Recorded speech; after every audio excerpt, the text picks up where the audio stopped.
Bem-vindos sejam todos. Estamos em caráter experimental para que nesses dias de turbulência possamos transmitir a nossa reunião ao vivo.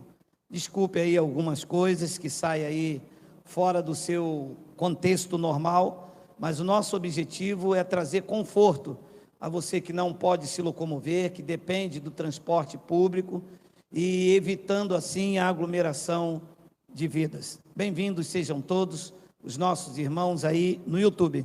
O tema da nossa mensagem é a excelência do poder de Deus.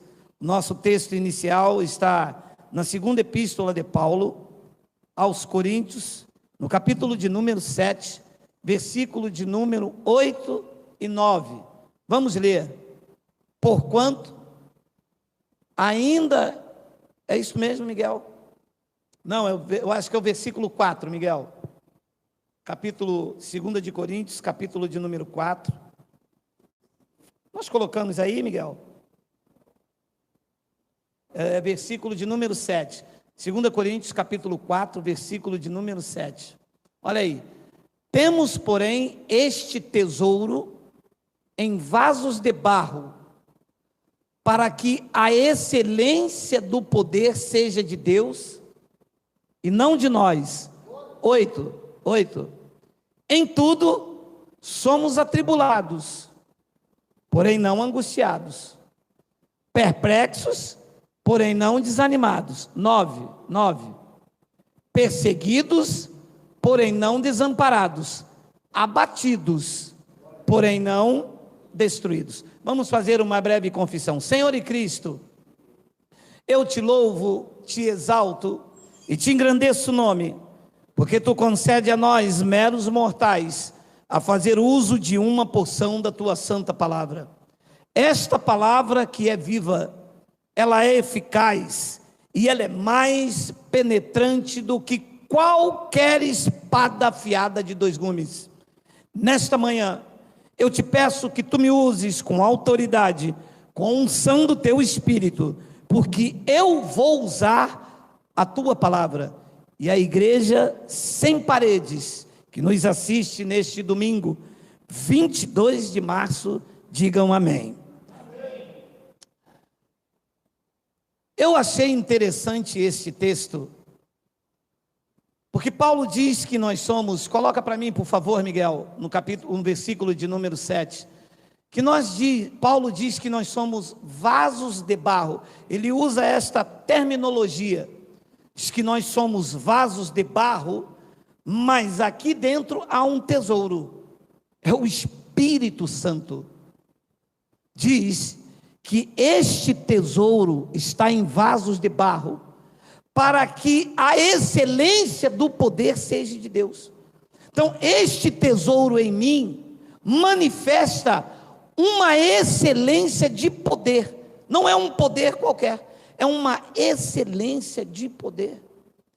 Eu acredito que nesses últimos dias, mais do que nunca, nós devemos manifestar esta excelência de poder. Mas é exatamente o contrário do que eu tenho visto. Eu tenho visto uma igreja que deveria se levantar na autoridade de Cristo, deveria desafiar as forças opositoras e se posicionar como igreja. Eu vejo um povo acuado, com medo, desesperado, com medo da fome, com medo da peste que assola ao meio-dia. Eu vejo um povo que deveria estar preparado para os dias maus.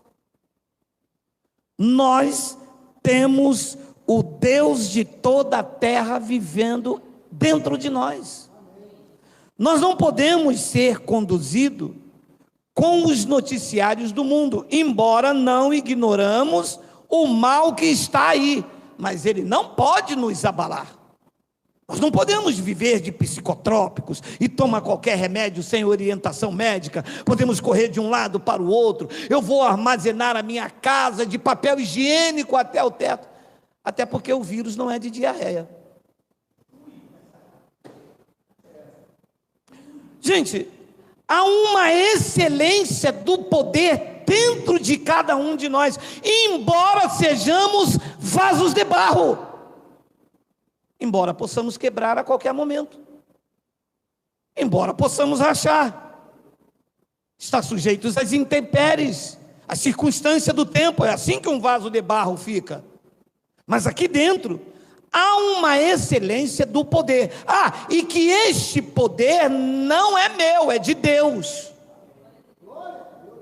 Eu não posso entender porque há um poder aqui que eu estou imune, eu sou vaso de barro.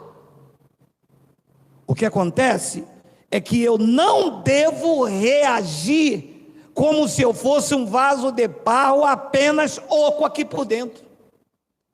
Então veja o que diz o versículo de número 8. Olha o que ele tenta mostrar. Em tudo nós somos atribulados, só que nós não somos angustiados, meu amado. Estou vendo os crentes angustiados. Depois ele diz, perplexos. A perplexidade chega em vaso de barros, mas não desanimam, por causa da excelência do poder que está dentro de cada um de nós. Eu não posso desanimar, eu não posso me render, retroceder nunca, render-se jamais. Nós não somos do que retrocedem, nós somos da fé para a conservação da alma, das emoções, do equilíbrio. Pensar com equilíbrio, tomar atitudes com equilíbrio, viver com as emoções. A alma são as emoções. Expliquei isso aqui. A alma é o filtro entre o corpo e o espírito. O que vem de Deus passa pelo meu espírito e chega à minha alma, às minhas emoções, e eu me alegro. O que vem por este mundo passa pelo meu corpo, chega à minha alma e eu filtro. Então a alma são as emoções. E esta minha alma tem que estar equilibrada. Eu reconheço que algumas coisas me trazem até perplexidade. Só que isso não me desanima. Isso é a diferença de quem anda em graça. Quando você não conhece o evangelho da graça de Deus, a pessoa diz, é o fim do mundo, o diabo está furioso, é o Trump.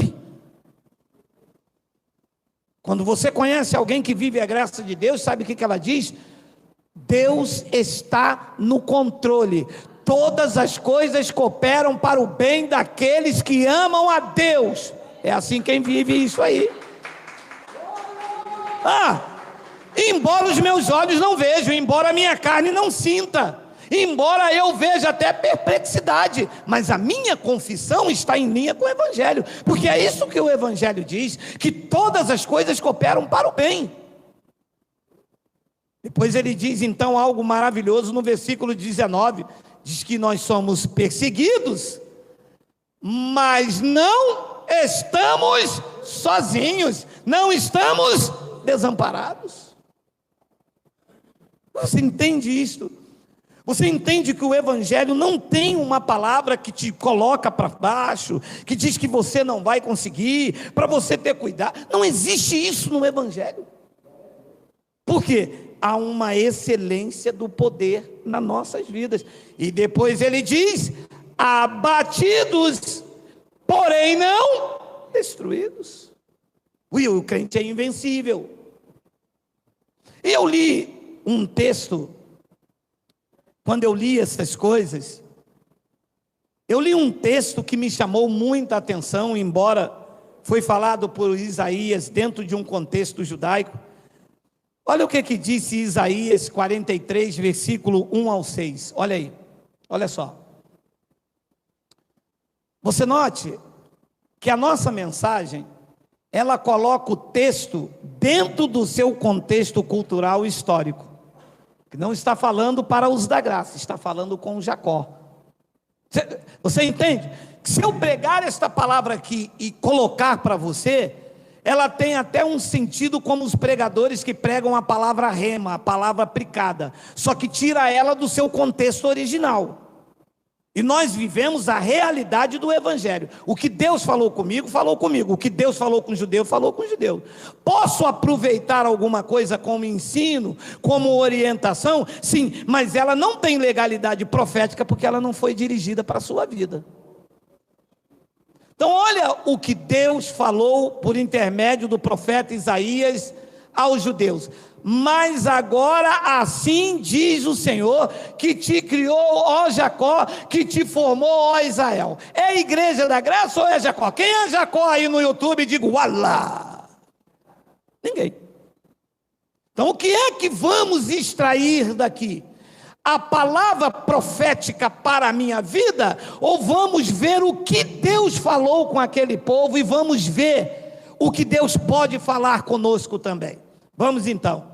Mas agora assim diz o Senhor, que te criou, Jacó, e que te formou, Israel: não temas, porque eu te remi, chamei-te pelo teu nome. Tu és do capeta. Tu és meu, disse Deus a Jacó, a Israel. Tu és meu. Versículo de número 2: quando passares pelas águas, vocês vão passar sozinho, vocês que se danem, que vocês façam um jejum, que vocês façam uma campanha, eu não estou nem aí, estou nem aí.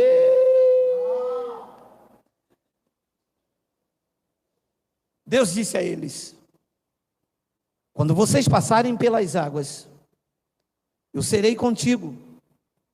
Quando vocês pelos rios, eles não te submergirão. E quando vocês passarem pelo fogo, ele não te queimarás, nem a chama arderá em ti. A pergunta que eu fiz foi a seguinte: será que eles acreditaram nisto? Ou ficaram desesperados, acuados como barata tonta? Eles acreditaram nisto. E o que é que aconteceu? A chama não ardeu. E diz a história lá em Daniel, que quando Sadraque, Mesaque, que não eram esses nomes, eram nomes babilônicos, quando Sadraque, Mesaque e Abidnego foram jogados da fornalha, diz que nem a chamusca pegou. Por quê? Porque os judeus acreditavam piamente no que Deus falava com eles através do profeta. Vocês conhecem a história. E o crente hoje está abalado com um vírus aí. Não só devemos ignorar, mas também não devemos temer. Não vamos desafiar, colocar o Senhor à prova, mas também não vamos nos acovardar. Nós somos a igreja de Cristo, e a resposta para esse mundo doente está nos nossos lábios. Nós cremos que Deus está no controle. Então, quando passares pelas águas, eu serei contigo. Quando pelos rios, eles não te submergirão. E quando passares pelo fogo, não te queimarás, nem a chama arderá em ti. Versículo de número 3: porque eu, o Senhor teu Deus, o Santo de Israel, o teu Salvador, eu dei o Egito por teu resgate, e a Etiópia e Sebá por ti. Olha o que Deus estava fazendo com aquela nação. No meio de tudo, Deus disse: vocês são meus. Eu darei o Egito para resgatar vocês, e Etiópia e Sebá por ti. Deus estava garantindo que no meio da turbulência eles não seriam desamparados. Deus estaria com eles, mesmo que viesse a inundação dos rios. Deus disse: eu vou com vocês. Ainda que viesse o fogo, Deus disse: não vai queimar vocês. E eu não vejo uma voz se levantar para trazer esta segurança à igreja de Cristo. Os pastores querem que o povo vá para a igreja por causa do dízimo e por causa das ofertas. Eles não estão preocupados com as vidas, estão preocupados com os bolsos. Mas ninguém se levanta com uma voz de autoridade para dizer: igreja, estejam vocês aonde estiverem, vocês estão seguros, tranquilos e sem temor do mal, porque Cristo já nos reconciliou com Ele, e Ele é o nosso escudo e o nosso galardão. Vocês mantenham firme a vossa confissão de fé, esteja onde estiver, vocês são a igreja do Deus vivo. Isso que precisamos acreditar. E ele disse no versículo de número 4: visto que vocês foram o pó da terra, miseráveis, visto que foste preciosos aos meus olhos, digno, olha o trato, olha o trato, visto que foste precioso aos meus olhos, digno de honra, e eu te amei, darei homens por ti e os povos pela tua vida. Gente, deixa eu ler, eu vou voltar aí, versículo 5, não temas, olha, não temas, porque vocês estão sozinhos, se vocês não derem o dízimo, se vocês não jejuarem, não temas, porque eu sou contigo, eu trarei a descendência desde o Oriente e a juntarei desde o Ocidente. Você vê quem pode mexer na humanidade, vai entendendo, vai comendo desse rolo. Versículo 6, olha aí, direi ao norte, Deus dizendo, que ia dizer ao norte, entrega, aí o norte vai dizer, eu não vou entregar, eu sou coronavírus. Deus disse, eu vou dizer ao norte, entrega, vou dizer ao sul, não retenhas, trazei os meus filhos de longe e as minhas filhas das extremidades da terra. Abençoados, deixa eu repetir o versículo de número 4, visto que foste precioso aos meus olhos, digno de honra, e eu te amei. Quando eu li isto, eu disse, se Deus fez isso pelos judeus, o que Ele não fará pela sua igreja, que neste pacto é o seu corpo? Se para este povo de dura cerviz, rebelde, para este povo que vivia em transgressão, se para este povo Deus liberou esta palavra sobre a vida do profeta, garantindo a eles que quando viesse os rios não submergeriam, quando viesse o fogo não queimariam, e eles estavam debaixo da palavra daquele que não pode mentir, que não pode retroceder, o Deus do universo. O que é que esse Deus não fará pela sua igreja?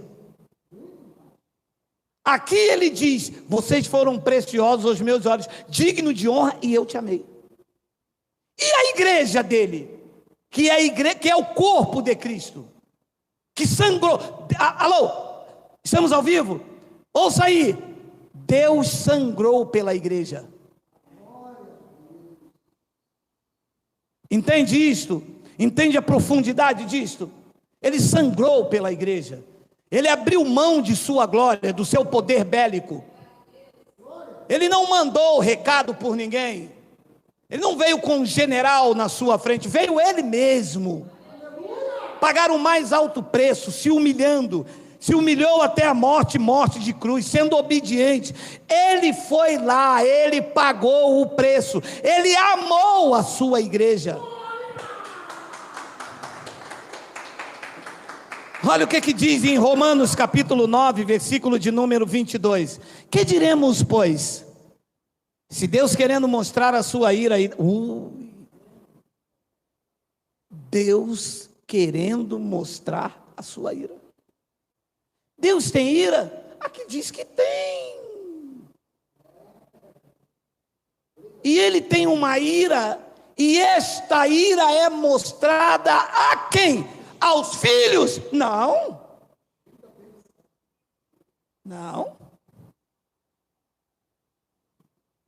Tu te lembras? Alguém tinha que trair Jesus. Havia 12 apóstolos. Ele disse, eu não escolhi vocês, mas um de vocês é o traidor, é o opositor, é o diabolo. Do original, o que se opõe. E ele escolheu quem? Por que ele não escolheu Pedro? Pedro era tempestuoso, era colérico, Pedro era brigão.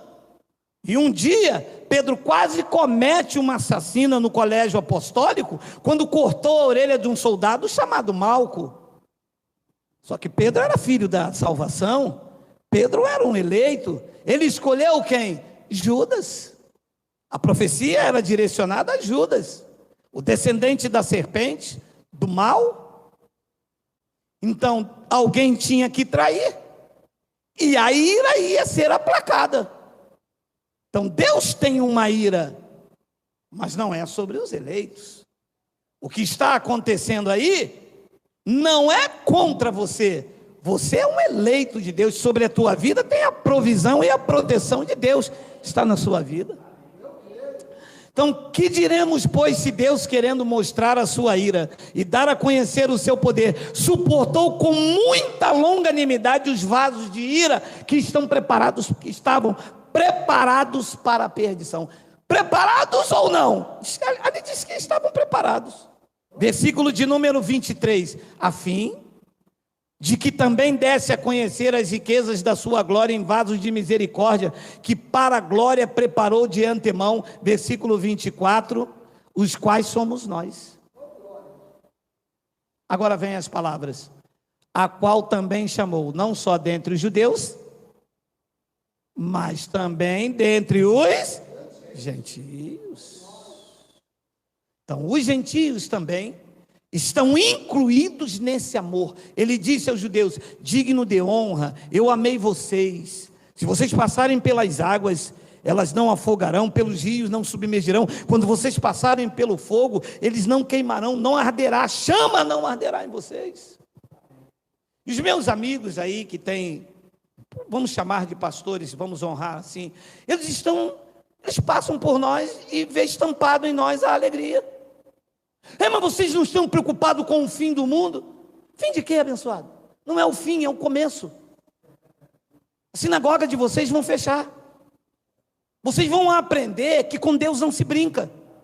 O povo que segue a vocês vão aprender que dentro da casa a palavra chega também. Isso não é o fim do mundo, é o começo de uma nova era, de uma nova geração que se levanta sob o poder da graça de Deus. Então ele diz que nos chamou não só dentro dos judeus, mas também dentro dos gentios. 25, assim, e Paulo usa os profetas como eu já usei Isaías, assim também como diz em Oséias, olha isto, chamarei povo meu ao que não era o meu povo, e desgraçada, e pó da terra, e miserável. Como que ele chama a igreja do novo pacto? E amada ao que não era amada. Então, como é que Deus vê a igreja no meio dessa turbulência que o mundo está passando? Ali está a minha amada, preciosa aos meus olhos, digno de honra, e eu o amei porque eu sangrei por ela. A minha amada está lá na terra, não é ela não me amou primeiro, eu que a amei primeiro. Temer o que diante disso? É que alguns juntaram tesouros nessa terra, né, meu irmão? Não querem, se morrer, deixar o seu carrinho. Uns amam mais a vida carnal, o abraço da carne, do que estar com o Cristo ressuscitado. E qualquer coisa que Deus abala a terra, eles entram em pânico. Mas eu não estou com medo disso. Se eu sucumbir, a minha terra cair aqui, meu espírito retorna para Deus. E se eu ficar vivo, continuarei levando a mensagem do Evangelho. Eu não tenho o que temer. Ele disse: chamarei povo meu ao que não era o meu povo, e amada ao que não era amada. 26, e no lugar em que se lhes disse: vocês não são povo de Deus, ali mesmo serão chamados filhos do Deus vivo. É o que vocês são, filhos do Deus vivo, e o Pai cuida dos seus, não temas. Abençoado, nós somos filhos de Deus. As Escrituras garantem isto, que Ele tem cuidado de nós. Efésios capítulo 5, versículo de número 25, olha o que Paulo disse à igreja de Éfeso: maridos, amai vossa mulher, como também Cristo odiou a igreja. Você imagina? Eu amo meu filho. Meu filho pegou o meu carro, empurrou, e eu dormindo. 55 anos, né? 9 horas eu já estou no berço. 9 da noite ele está acordando. Ele empurrou o carro, botou lá do lado de fora, virou a chave, para a casa da namorada. Acordei meia-noite para ir beber água e ir ao banheiro. Quando eu olhei na garagem, eu disse: trem foi mal sobre Maria, roubaram meu carro, e agora? E a mulher que foi, o homem, não, foi meu filho. Quando ele voltou de noite, eu tomei o celular, tomei a chave, vai de castigo, não sei o quê, não come mais Danone, tira o biscoito dele, tira tudo. Não, vai no cartório, ele não é mais meu filho, me dá o celular. E quando você quer disciplinar um filho, você toma o celular dele. Cara, é a mesma coisa que matar o menino. E aquela raiva, e vou quebrar o celular, e não sei o quê, e a mulher fica lá desesperada, que mãe sabe como é que é, né? E toma para lá, e toma para cá, e não entrega, e no outro dia vou quebrar tudo. No outro dia, meu irmão, quando ele acordou, ele veio com aquela carne de cachorro piquinês. Já me deu um abraço, já me deu um beijo, meu irmão, mas já desarmou o velho todo. Se eu que sou mau, meu filho pede um pão, eu não dou pedra, ainda cometendo essas atrocidades. Se eu que sou mau, meu filho pede um peixe, eu não dou serpente, ainda que ele cometendo isto grave. Quem dirá Deus, meu irmão, que sangrou por você? Ele te ama, mas ele te ama com amor condicional. Ele não te ama hoje e te odeia amanhã. Deus não te colocaria num bico de sinuca. Deus não te colocaria nesta terra e ia falar: se vira, tem um vírus aí, vai acabar com a tua vida. Problema seu, não deu dízimo mês passado, morra! Alô, abençoado? Ouça. Quando ele disse: haja luz, ele viu esta pandemia. E ele sabia que os dele precisaria ser encorajado por esta mensagem. Ele sabia que os deles devem ter uma atitude de fé, em saber que Deus não desampara os justos. Na palma da sua mão, ninguém vos arrebata. Deus está esperando essa atitude de fé de vocês. Não é para se acovardar, não é para correr, não é para fazer como Elias, entrar dentro da caverna, profetizou, mandou descer chuva do céu. É assim que eu vejo a igreja de Deus. Aí parte da igreja de Deus e pula no manto, e vira no mistério, e macaco da cauda roxa, e vira para lá e vira para cá. Quando Deus aperta um pouquinho, entram para dentro da caverna e ficam com medo, e fica acuado. Eu vou fazer um jejum, é o fim do mundo. Ei, alô, abençoado, desperta, ó tu que dormes. Deus está no controle da tua vida. Ele está esperando uma atitude de fé, e que tu bata no peito e diga a este mundo: eu sou a amada de Cristo, eu sou a igreja do Deus vivo. Sobre a minha vida paira a unção do Espírito Santo, sobre a minha fronte está o selo de Deus. Deus está esperando isso de vocês.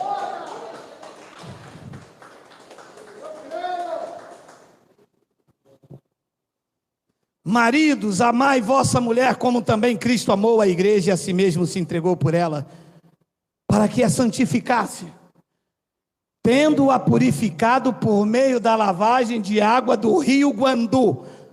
Não, vocês sabem que eu vou... Vocês mexem comigo colocando isso, gente. Espera aí, a igreja foi lavada com as águas do batismo, a igreja do novo pacto, ou foi lavada com água pela palavra? Aqui está pela palavra. Pois ele diz no versículo 27, para apresentar a si mesmo, a Cristo, igreja pó da terra, miserável, igreja do pastor Codofredo, igreja o quê? Gloriosa. Quem é a igreja gloriosa? Diga: Abba Pai. O que o vírus pode fazer com você? Quem é igreja não tem medo disso. Quem é igreja está convicta nisto. Quem é igreja de Cristo, não é quem é igreja do pastor. Não é quem é igreja que tem uma carteirinha, igual a irmã disse. O senhor sabia quanto tempo a gente não se vê? Eu falei, é mesmo, né, dona Tânia? Como é que a senhora está? Eu agora passei para crente. E glória a Deus, que beleza. Está acreditando? Eu nem perguntei nada, eu já acreditei. Está acreditando? Não, olha aqui minha carteirinha de membro. Disse, uala! É isto que te mostra que tu és da igreja? O que te mostra que tu és da igreja? Não é uma carteirinha com a assinatura do pastor presidente. Isto mostra que tu és uma escrava do sistema. O que mostra que tu és da igreja de Cristo é o selo do Espírito Santo que está em você, na capacidade de suportar uns aos outros em amor, amar sem ser amado, liberar perdão sem ser perdoado. Isto mostra que tu és de Cristo. Igreja gloriosa, olha a igreja de Cristo. Igreja gloriosa, sem mácula, nem ruga, nem coisa semelhante. Porém, a igreja é pecadora. Como não? Se os crentes estão comendo aí porque eles são pecadores. Ele diz que é santa e a igreja é sem defeito. Mas não tem mais não tem mais A, não tem mais I. Nem o alfabeto inteiro. É o que está escrito e eu recebo. A igreja de Cristo é espiritual, constituído de vidas compradas por eles lá naquele madeiro. E naquele madeiro ele apresentou a igreja a ele. Não é o pastor presidente, não é o pastor da convenção. Diz que apresentou a ele. E a ele, a igreja que somos nós, foi apresentada. Eis-me aqui. Como que nós nos apresentamos a ele? Diz que nos apresentamos igreja gloriosa, sem mácula, nem ruga, nem coisa semelhante, porém santa e sem defeito. Estas somos nós. Esta é a igreja em que ele protege, em que ele tem a responsabilidade de manter ela intocável. E depois diz no versículo de número 28, assim também devem amar a sua mulher como ao próprio corpo. Quem ama a esposa, a si mesmo se ama. 29. Porque ninguém jamais odiou a própria carne. Antes, a alimenta e dela cuida. Olha lindo. Como também Cristo faz com a... Então, Cristo alimenta e cuida da igreja. Sabe o que eu entendo com isso? Que eu não estou aqui à deriva.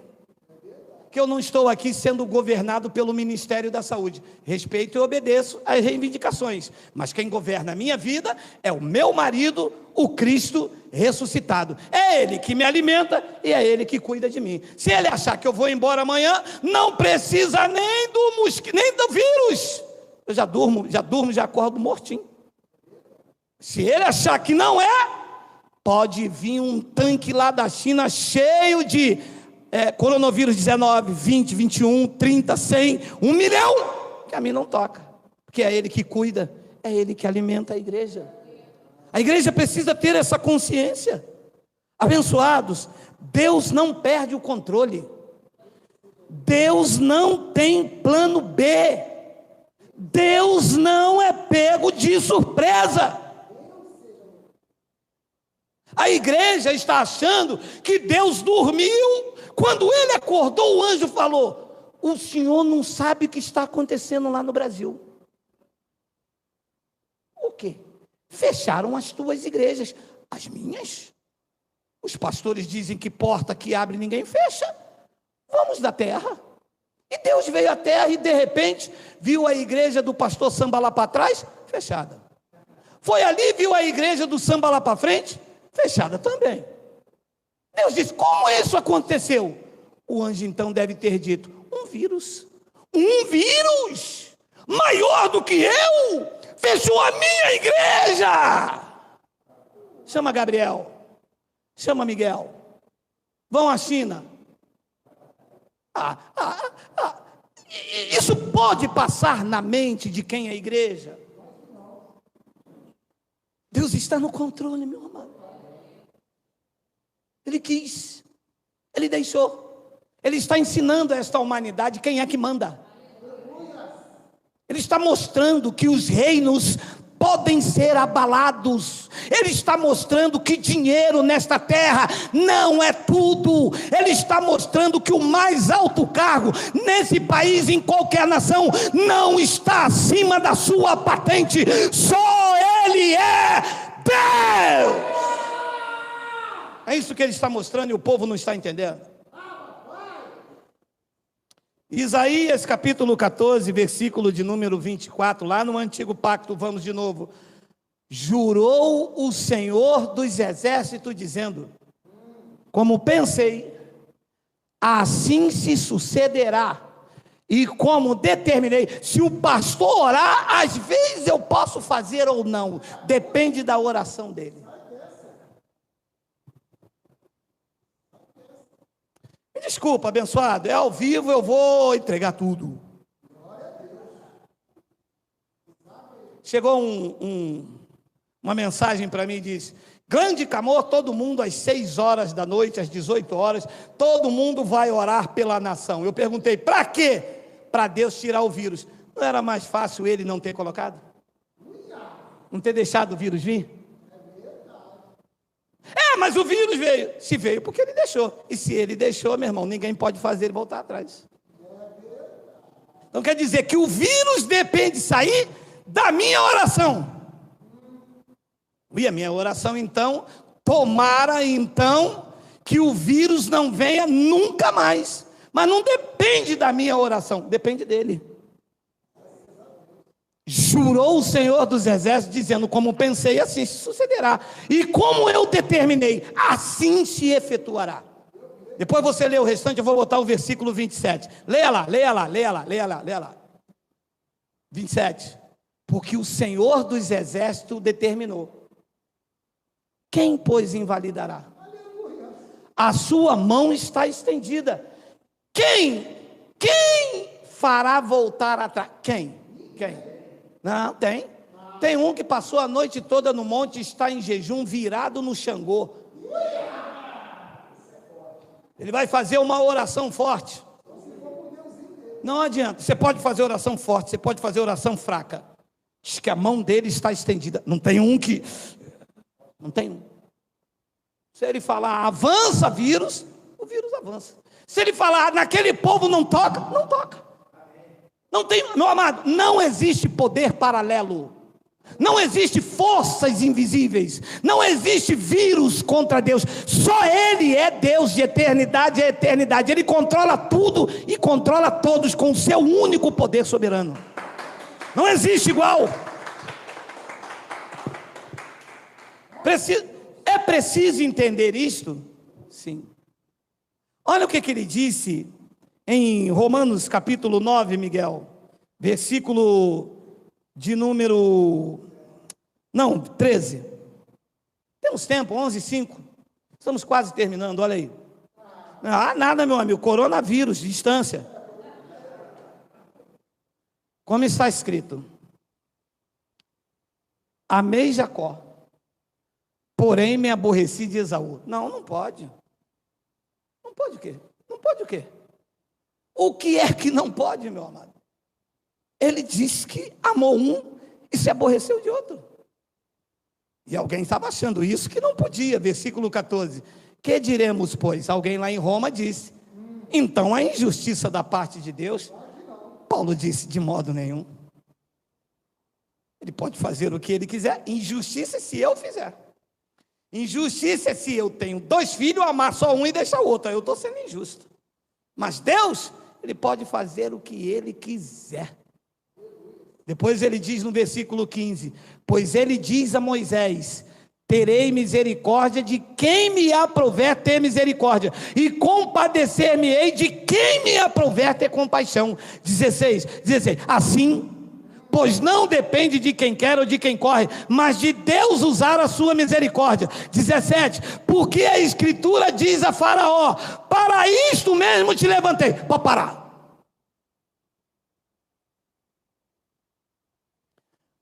Quem foi que levantou o faraó para fazer todas aquelas atrocidades? O Satanás, o capeta, o Exu Miranda. Quem foi? Quem foi? Hã?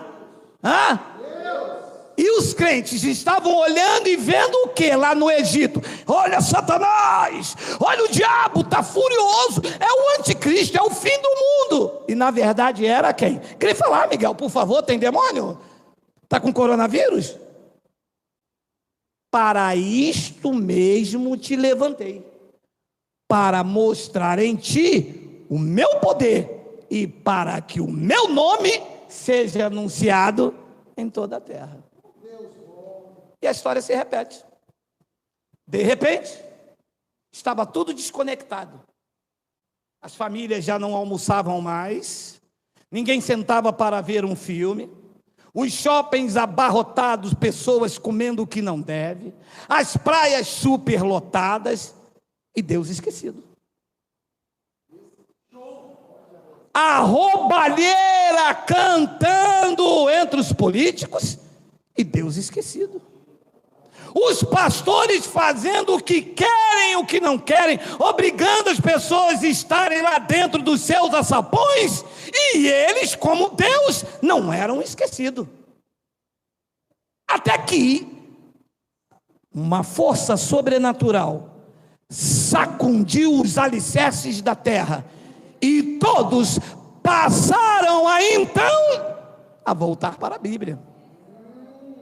As praias ficaram vazias, os shoppings ficaram vazios, as lojas paradas, os fast foods só entregam se for em casa, aonde a família agora estão todas juntas e todos passaram a falar: nenhum mal nos sobrevirá, praga nenhuma chegará à sua tenda, e o nome de Deus está sendo anunciado em toda a terra. E os poderosos agora também estão falando: existe um Deus que governa, não somos nós, Ele é o Rei dos Reis. Diga Abba, Pai, diga glória a Deus, diga glória a Deus. É Ele que faz isto. Os crentes estavam olhando o faraó e dizendo: isto é Satanás que está usando ele. Paulo disse: não, vocês viam Satanás, mas isto é o poder de Deus. A escritura diz a Faraó: Faraó, não se sinta o bambambam, porque você é produto do meu poder. Eu que te levantei, Faraó. Você está fazendo o que está fazendo porque eu quis. O povo está vendo o fim do mundo. Não é o fim do mundo, é o começo. É as coisas se ajustando, é a família sendo valorizada, é a palavra voltando às mãos do povo, é Deus sendo colocado em primeiro lugar, porque nesses últimos dias Deus esteve em primeiro lugar nessa nação, e daqui para frente com essa nação estará para sempre enraizado nos corações e nas famílias daquele que o temem. Chega, a farra está acabando, os templos estão fechados e a verdadeira igreja de Cristo está aberta para a glória de Deus.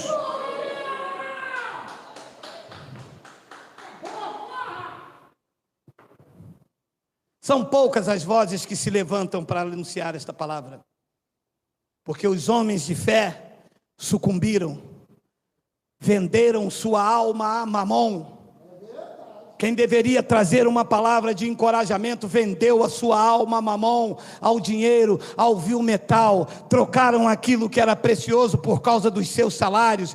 Defendem os seus salários pastorais, e o povo que deveria estar encorajado está aí acovardado. E quando o mundo vem em direção à igreja, a igreja não tem uma palavra de ousadia, como um ânimo de fé para dizer aos ímpios, como se chamam aí fora, dizer: não temas, Deus está no controle. Vocês estão vendo o caos estabelecido. Quem tem olhos iluminados está vendo o agir de Deus, ajustando a nação para a glória do seu nome. Por que isso? Porque quem pregava a palavra estava preocupado no bolso, no mais um e menos um. Não preocupou em fortalecer o povo, em pregar a palavra com ousadia, com determinação, com unção de Deus, e gerou um povo enfraquecido, que vai às igrejas em busca de negociata, de campanha, de tomar lá da cá, de negociata com Deus. Deus cansou disso. Deus quer honra devida ao seu nome.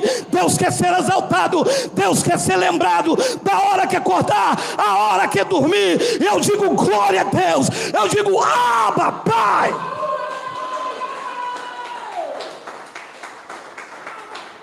Hebreus capítulo 11, versículo 32, olha isso aí. Olha isso aí. E que mais direi?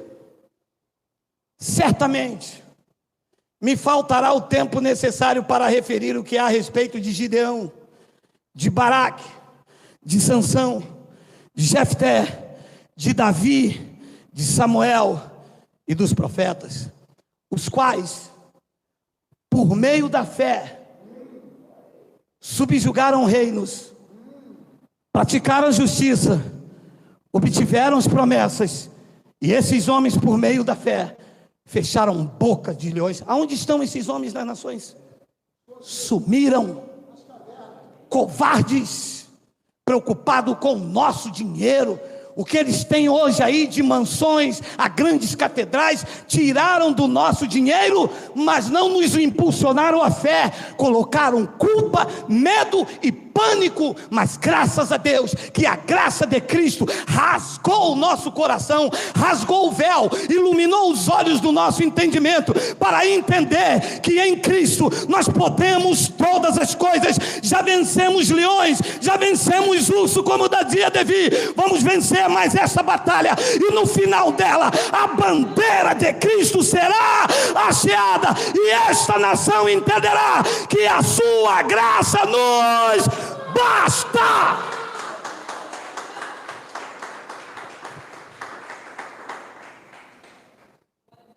Por meio da fé, eles subjugaram reinos, eles praticaram a justiça, obtiveram as promessas, fecharam a boca de leões. 34, extinguiram a violência do fogo.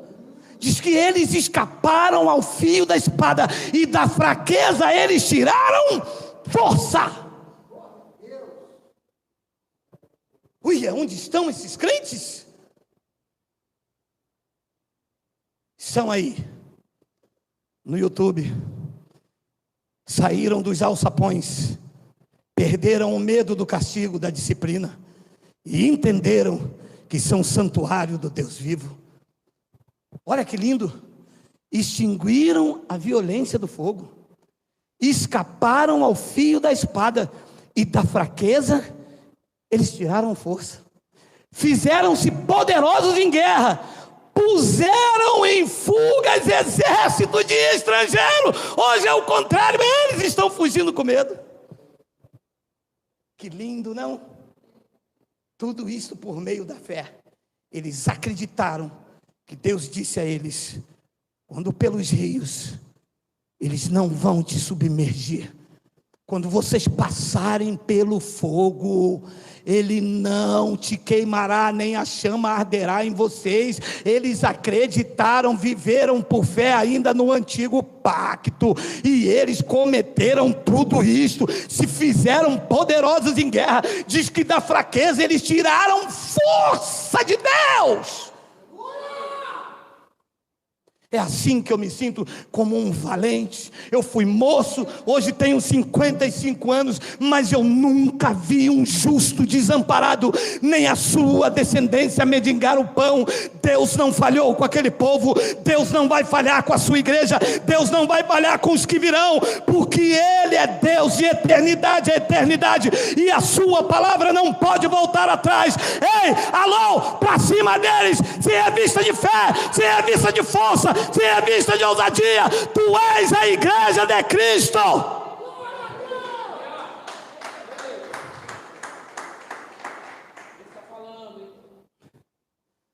35. Mulheres receberam pela ressurreição os seus mortos. Olha os homens que acreditaram em Deus. Alguns foram torturados, não aceitando o seu resgate para obterem superior ressurreição.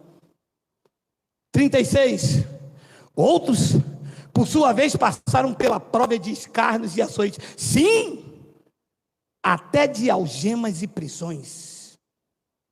Depois ele diz no versículo 37, foram apedrejados, provados, cerrados pelo meio, mortos ao fio da espada, andaram peregrinos, vestidos de pele de ovelhas e de cabras, necessitados, afligidos, maltratados. 38, homens dos quais o mundo não era digno, errantes pelos desertos, pelos montes, pelas covas, pelos antros da terra. 39, ora, todos esses obtiveram bom testemunho por sua fé, não obtiveram, contudo, a concretização da promessa. 40, por haver Deus provido coisas superiores a nosso respeito. Tudo o que eles viveram, o que é superior, Deus separou para nós, a igreja do novo pacto. E sabe o que Deus espera? Que você saia da caverna, que você saia debaixo desta vergonha, dessa mediocridade, que você ative a sua fé, que você acredite que você é a geração dos eleitos, a nação santa, o povo de propriedade exclusiva de Deus, para contar as virtudes daquele que vos tirou das trevas e vos trouxe para a sua maravilhosa luz. Quem recebe aí, diga glória a Deus.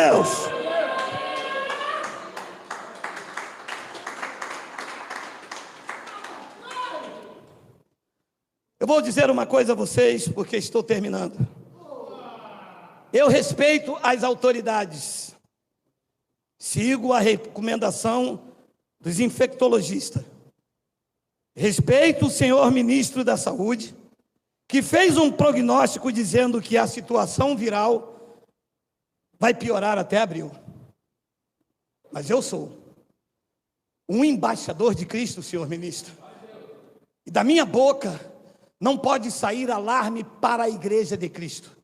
O prognóstico de vocês é aceitável na área científica. Como ministro, eu respeito vocês. Mas eu peço que vocês me respeitem como embaixador de Cristo. Porque eu tenho a palavra de Deus estampada na minha mente e no meu coração. E para a igreja de Cristo, eu, na ousadia do Espírito Santo, digo que esse vírus não avançará sobre o corpo de Cristo, porque nós temos a provisão de Deus. Eu digo silencie, eu digo volte, eu digo desapareça sobre a igreja de Cristo na face da terra, porque Deus ama, porque Deus cuida da sua igreja, que não são os templos, que não são o santuário em Belém, que é vidas resgatadas e compradas por Ele naquele madeiro. Você recebe, diga glória a Deus.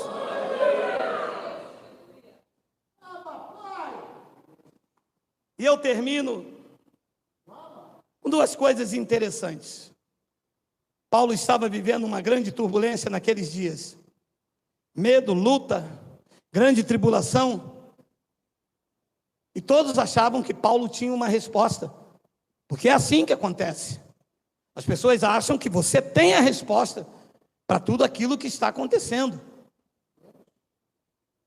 E olha o que aconteceu em Atos, capítulo 18, versículo 9 ao 10.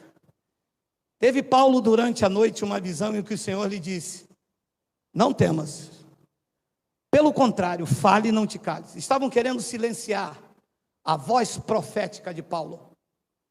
Paulo veio trazer energia para a igreja. Paulo veio trazer encorajamento, mostrar à igreja a sua posição em Cristo. Dizer que em Cristo a igreja está assentada com Ele, acima de todo o principado e de toda a potestade. Paulo veio dizer que a igreja poderia todas as coisas porque é Cristo que fortalece.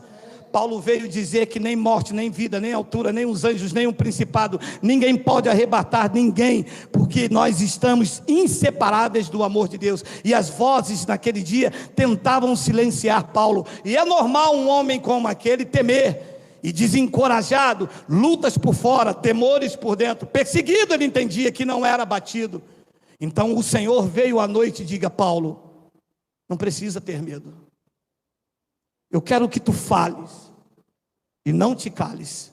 E no versículo 19 o Senhor disse a ele: porquanto eu estou contigo, Paulo, e ninguém ousará te fazer mal, porque eu tenho muito povo nesta cidade.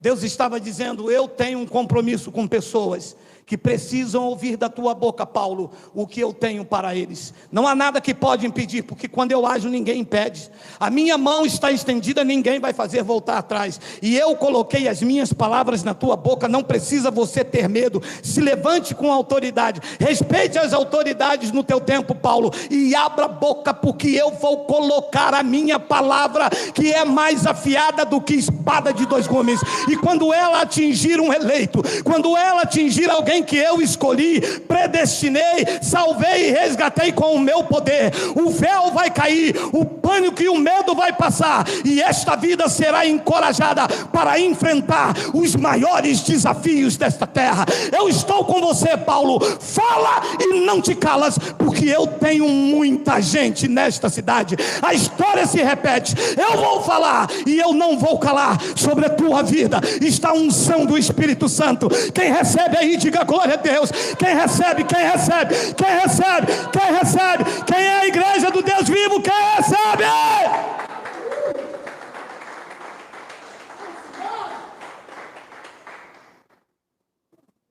Em Hebreus capítulo 6, versículo 13, eu vou deixar vocês almoçar com esta palavra, olha aí. Pois quando Deus fez a promessa a Abraão, visto que não tinha ninguém superior para quem jurar, ele disse: eu juro por mim mesmo. Não tinha ninguém. Deus olhou para um lado e não viu nada, nem ninguém, nem maior. Ele não viu Donald Trump. Se tivesse visto, não era maior do que ele. Ele não viu Emmanuel Macron. Se tivesse visto, também não era maior do que ele. Pois quando Deus fez a promessa a Abraão, visto que não tinha ninguém superior por quem jurar, ele jurou por si mesmo. 14, dizendo: certamente, certamente te abençoarei e te multiplicarei. Versículo de número 15. E assim, depois de esperar com paciência, obteve Abraão a promessa. 16. Pois os homens juram pelo que é superior, e o juramento, servindo de garantia para eles, é o fim de toda contenda. 17. Por isso, quando Deus quis mostrar firmemente aos herdeiros da promessa a imutabilidade do seu propósito, ele se interpôs com juramento. Isto é lindo, isto é forte. Mostrar aos herdeiros, que somos nós, a imutabilidade. Não pode, Deus não muda os seus propósitos. Aconteça o que acontecer, se levante guerras, impérios, reinos, se levantem, Deus não muda o propósito que Ele tem em Cristo na tua vida.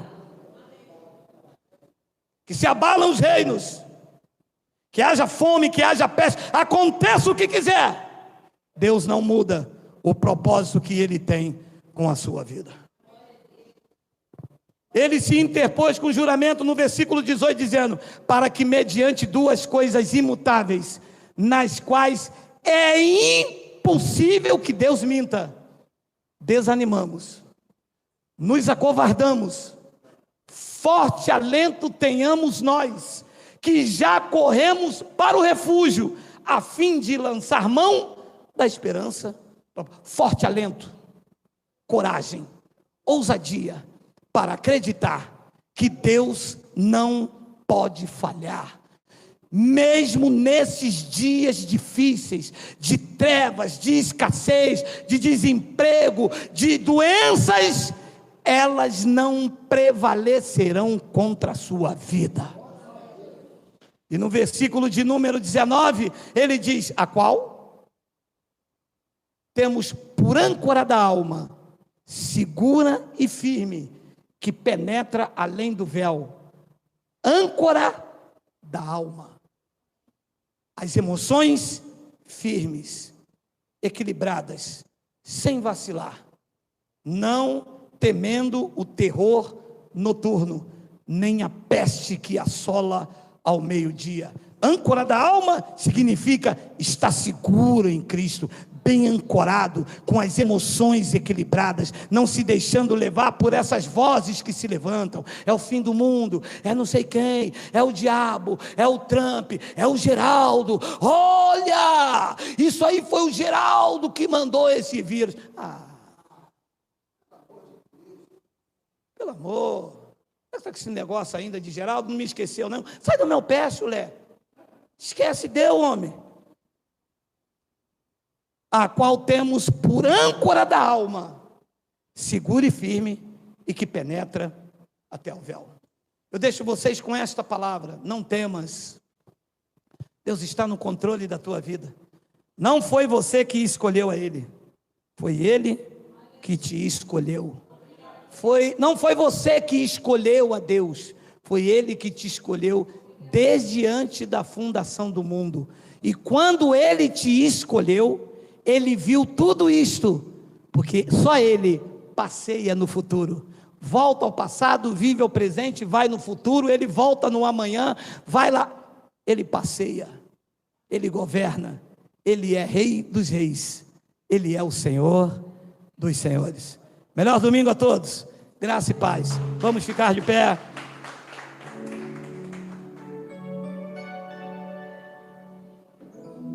Bota a letra aí, Miguel. Quero dar, grava aí, melhor de mim. Bota a letra. Quero oferecer sacrifício de louvor. Quero ser bem mais do que já sou.